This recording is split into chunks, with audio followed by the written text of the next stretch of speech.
Olá a todos, sejam muito bem-vindos a mais um vídeo aqui no canal. Eu sou a Ana Teresa e hoje venho apresentar 10 autores portugueses que tens mesmo de ler.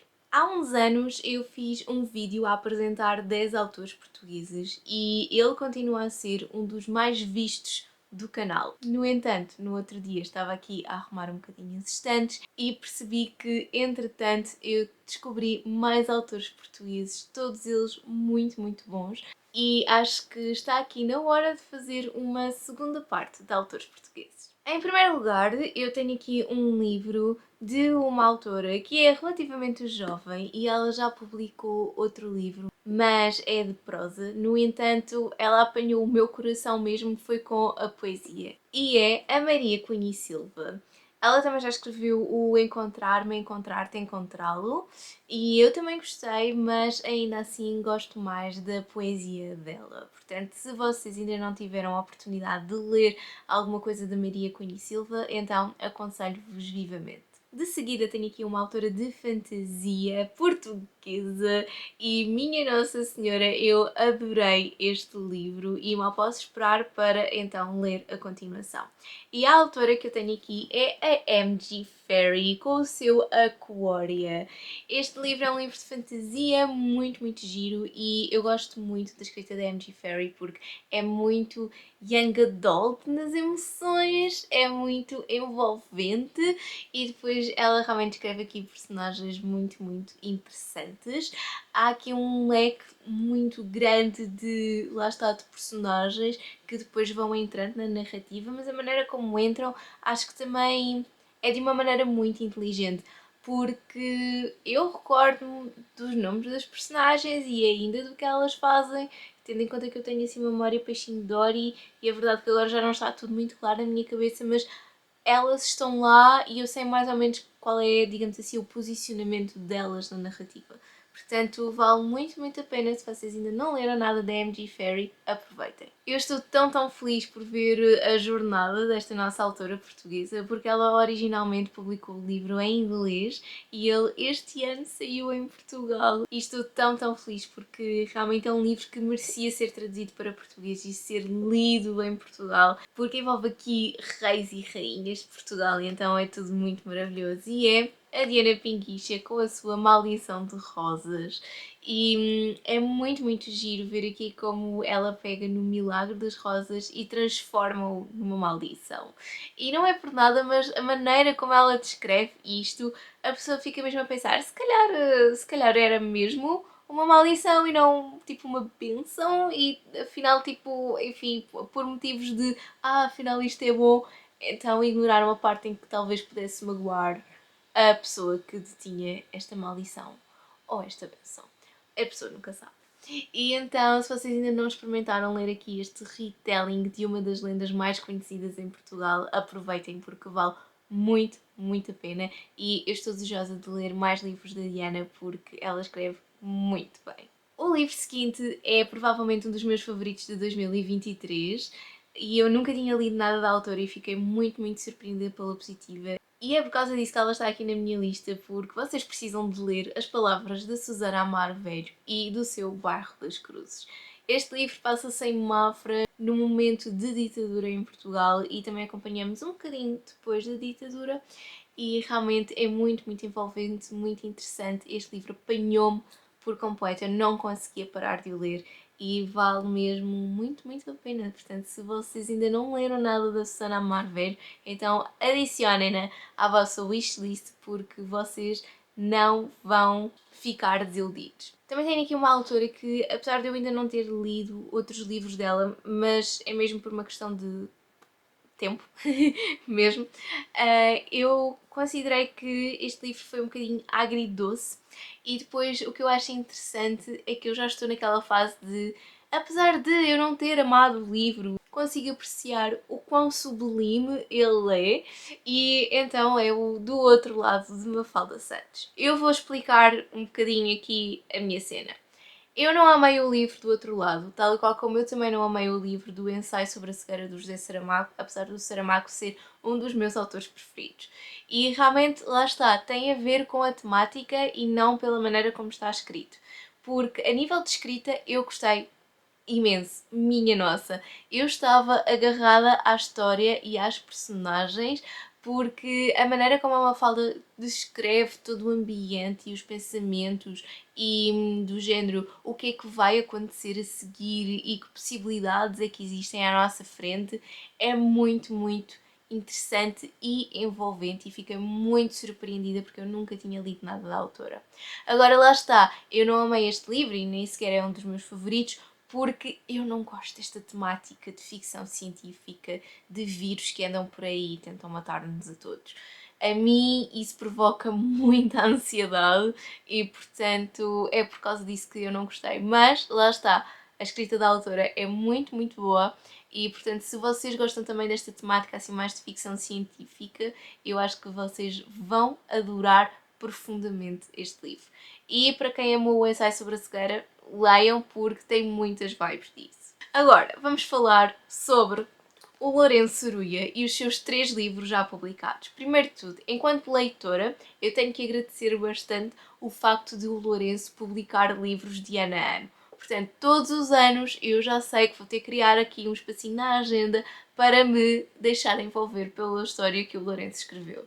E todas elas são muito interessantes, todas elas têm muitas vibes de Agatha Christie e, portanto, se vocês gostam deste género de temática, vocês vão adorar. Eu considero que dos 3 que ele já publicou até ao momento, A Mão que Mata talvez seja aquele que tem a narrativa mais lenta e que nós talvez estejamos ali a andar um bocadinho às voltas à procura do que é que aconteceu de verdade. Eu amei A Mão que Mata, para mim foi um dos favoritos do ano quando eu o li, porque eu adorei todo aquele mistério como se nós estivéssemos a ler um livro da Agatha Christie, porque às vezes nós também andamos ali à volta com os factos e parece que nunca mais desenrolamos e depois apanhamos o fio à meada e aquilo desenrola-se tudo. Mas se vocês gostam também assim de mistérios e crimes um bocadinho mais rápidos, então aconselho-vos a lerem A Maldição e O Crime na Quinta das Lágrimas. Apesar de tudo, apesar de nós termos aqui o mesmo conjunto de inspectores, eles não têm assim muito relacionamento um com o outro.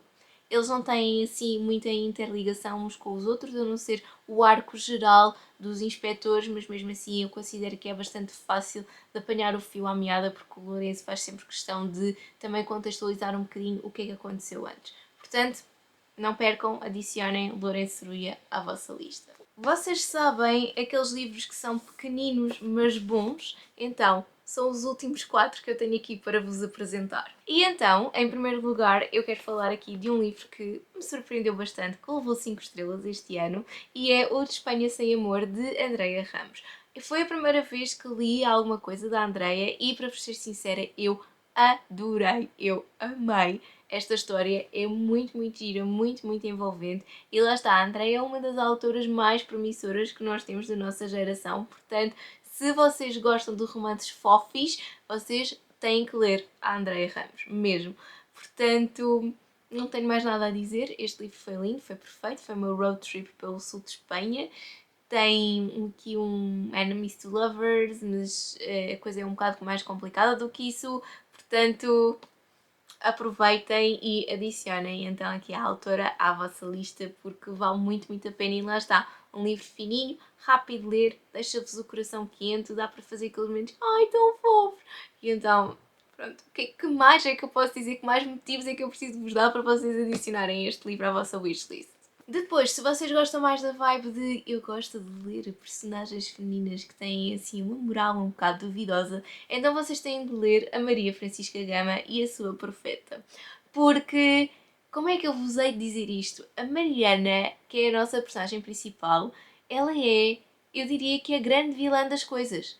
Mas ela é a vilã que combate os vilões das outras pessoas e depois as pessoas ficam-lhe agradecidas a ela e é por causa disso que o livro se chama A Profeta, porque eles passam-na a seguir e realmente é muito, muito giro ver como é que esta jornada de que quando a lei não nos protege, quando a lei não faz o seu papel de justiça, não é? E nós temos que fazer justiça pelas próprias mãos, o que é que nós fazemos?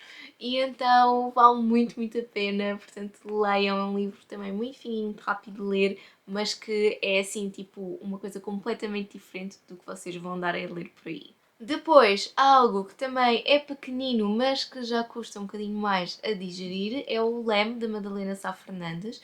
Eu comprei este livro na altura da Feira do Livro de 2023, porque estava toda a gente a falar deste livro. E, de facto, eu no outro dia encontrei-me com a autora na Festa do Livro de Belém, e eu disse, eu gostei tanto do teu livro. E depois por dentro eu fiquei a pensar, se calhar eu não devia dizer isto, não é propriamente apropriado dizer que eu gostei de um livro que fala de violência doméstica. E então, realmente o livro é muito, muito duro, é muito profundo, é muito violento. Aqui há alguns capítulos que são completamente do género sair o coração pela boca mesmo, mas é tão emocionante toda esta história. Há aqueles momentos em que eu fiquei com as lágrimas nos olhos e há aqueles momentos em que eu tive que fechar o livro para poder respirar. E depois ainda por cima saber que este livro anda um bocadinho entre a ficção e a autobiografia torna tudo muito mais intenso.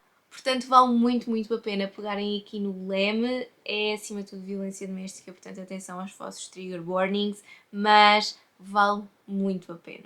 Por fim, eu tenho aqui um livro que saiu quando nós ainda andávamos todos isolados em casa e foi realmente um pedacinho que a Leonor Ferrão nos deu para alegrar os nossos corações. E é muito engraçado porque só muito recentemente, e recentemente eu digo-vos aí que há coisa de 3 semanas, é que eu tenho o livro autografado pela autora, porque nós até então nunca tinha acontecido eu ir a uma sessão de autógrafos dela e pedir-lhe um autógrafo. E então isso finalmente aconteceu tantos anos depois. E então nós temos aqui esta personagem que é a Teresa, que publicou um livro, e o Simão, que é o ex-namorado, e começa a acusá-la de ela ter pegado na história deles e de ter tornado isso um livro. Portanto, temos aqui uma peripécia bastante interessante e que eu considero que torna este livro um dos melhores romances contemporâneos de todo o sempre, porque é super fofinho e ambos os lados são altamente legítimos. Portanto, é aqui uma coisa um bocado complicada de resolver, mas que lá está, o amor acaba sempre por salvar tudo.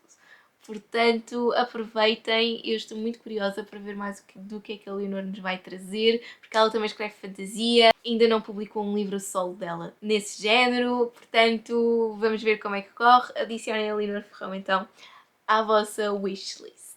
E portanto, aqui estão os 10 autores portugueses de 2023 que vocês têm que acrescentar às vossas wishlists, aos vossos TBRs e têm que começar a lê-los. Eu não me coloquei aqui nesta lista porque, enfim, gosto de também dar o espaço aos autores portugueses porque são bastante merecedores disso, mas aqui tem a menção honrosa. Eu lancei o meu livro de fantasia jovem adulto em fevereiro deste ano e, portanto, se vocês ainda não o leram, aproveitem porque acho que vão gostar bastante. E tendo em conta a altura em que eu estou a gravar este vídeo, em que nós já estamos a entrar no outono, eu digo-vos desde já que a Victória é um dos livros mais outonais que vocês vão poder ler porque há muito chá e bolos envolvidos aqui, claro. Obrigada por terem assistido a este vídeo, não se esqueçam de subscrever o canal e de ativarem o sininho para receberem novas notificações sempre que há vídeo novo. Não se esqueçam também de me seguir no Instagram e no TikTok. E já agora eu vou deixar aqui em baixo na descrição os links para vocês então comprarem estes livros que eu mencionei. Nós vemos num próximo vídeo, mas até lá, já sabem, boas leituras!